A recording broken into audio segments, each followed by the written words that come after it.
Imagine being trapped in a pitch-black jungle, miles away from home, terrified of the enemy. Then suddenly, a voice echoes from the darkness. It's not a soldier, it's a ghost. Pause for 3 seconds. Sound of night jungle insects. A weeping spirit crying out to you, calling your name, telling you that your body will never be found. This wasn't a nightmare. This was America's most chilling psychological weapon in the Vietnam War.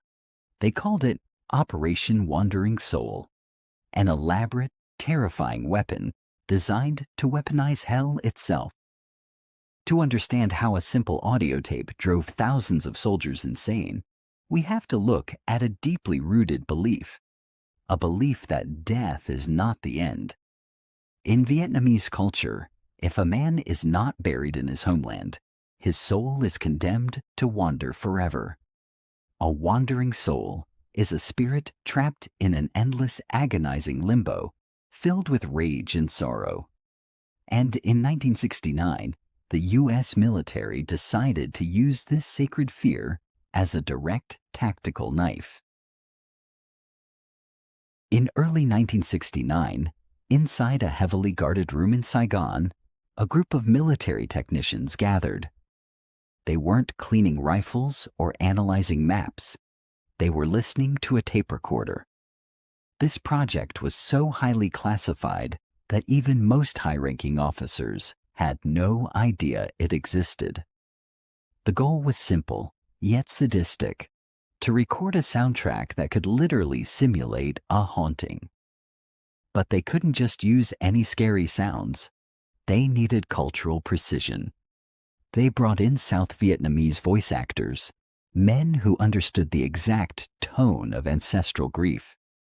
The actors were told to mimic the agonizing cries of a dying soldier trapped between worlds. They recorded chilling phrases. "My friends, I am come back to let you know that I am dead. It is hell. It is hell. Don't go to the battle. Leave now, or you will end up like me." Pause for 4 seconds. Play a low, distorted, whispering audio effect.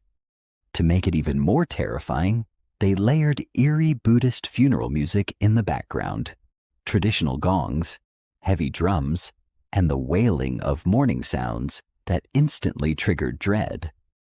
Then came the masterstroke of horror engineering, the audio effects. They altered the pitch, adding a heavy echo that made the voice sound like it was bouncing through a canyon. It gave the illusion that the voice was coming from everywhere and nowhere at the same time. They called this finalized master tape Ghost Tape Number 10.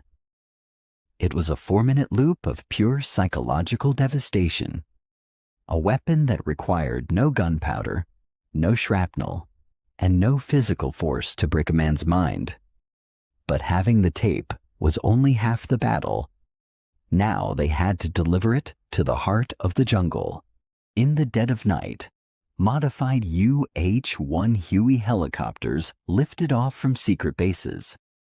Stripped of heavy armor to maximize weight capacity, they carried a different kind of weapon. Massive 1,000-watt sound systems, capable of blasting audio that could be heard for miles through dense foliage. They flew low just above the treetops, completely blacked out with zero lights. When they reached known enemy territory, the technicians pressed play. Pause for 3 seconds. Sound of helicopter blades mixing with a distant echoey wail.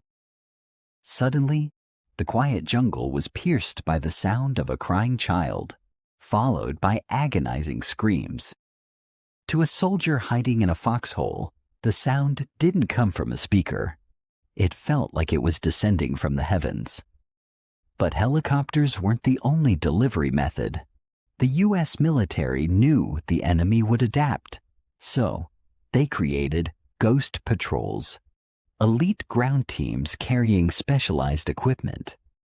These men carried portable, backpack-sized transmitters deep behind enemy lines. They would infiltrate the perimeter, hide the speakers in the brush near enemy camps, and retreat. Hours later, via remote control, the tape would trigger. Imagine sleeping, only to wake up to your dead brother whispering from a bush 5 feet away. The psychological precision was devastating. It exploited the deepest fractures of human isolation. The American strategists thought they had engineered the perfect invisible weapon. But the jungle has a way of twisting plans. And soon, the ghost tape would trigger a terrifying backlash. When ghost tape number 10 echoed through the valleys, the initial reaction was pure, unadulterated chaos. Soldiers, driven by primal terror, didn't just hide, they snapped.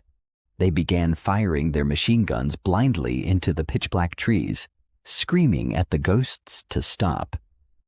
Thousands of rounds of ammunition were wasted on empty air, fighting an enemy made entirely of sound waves. But then, the psychological weapon triggered an unexpected, deadly counter-reaction. The enemy realized that if a ghost was wailing from a specific coordinate, a U.S. helicopter or patrol was nearby. Instead of running away, seasoned guerrilla fighters began hunting the sound. They unleashed massive anti-aircraft fire upon the speaker-laden helicopters, turning the weapon into a homing beacon for death. But the darkest twist of Operation Wandering Soul wasn't what it did to the enemy. It was what it did to the Americans. Sound cannot be contained. When the massive speakers blasted the tape, the wind blew the voices right back. Young American soldiers, sitting in their dark bunkers, had to listen to the haunting, engineered agony for hours. The human brain cannot easily separate a fake scream from real torment. The horror became infectious. U.S. troops began suffering from sleep deprivation, paranoia, and severe auditory hallucinations. They were being haunted by the very demons their own military had manufactured. By late 1970, the military high command quietly began pulling the plug on Operation Wandering Soul. Official reports claimed the operation was a mixed success, but the classified reality was far more complicated. While it did cause localized panic, it failed to break the macro resolve of the guerrilla army. Human willpower, deeply rooted in defending its own land, proved heavier than any engineered ghost. The master tapes were collected, locked away in climate-controlled vaults, and officially forgotten. For decades, ghost tape number 10 remained a dark rumor, a myth whispered by veterans in smoke-filled bars. But when the documents were finally declassified in the 21st century, the world heard the audio for the first time. It wasn't just scary. It was a chilling window into how far a government would go to weaponize the human soul. Today, the psychological tactics engineered in the jungles of Vietnam have evolved into cyber warfare. The speakers may have changed, but the fundamental strategy remains. Isolate the mind, exploit the fear. Next time you hear a strange, unexplainable sound in the dead of night, don't look out the window, because sometimes the ghosts aren't looking for your soul. They are looking for your reaction.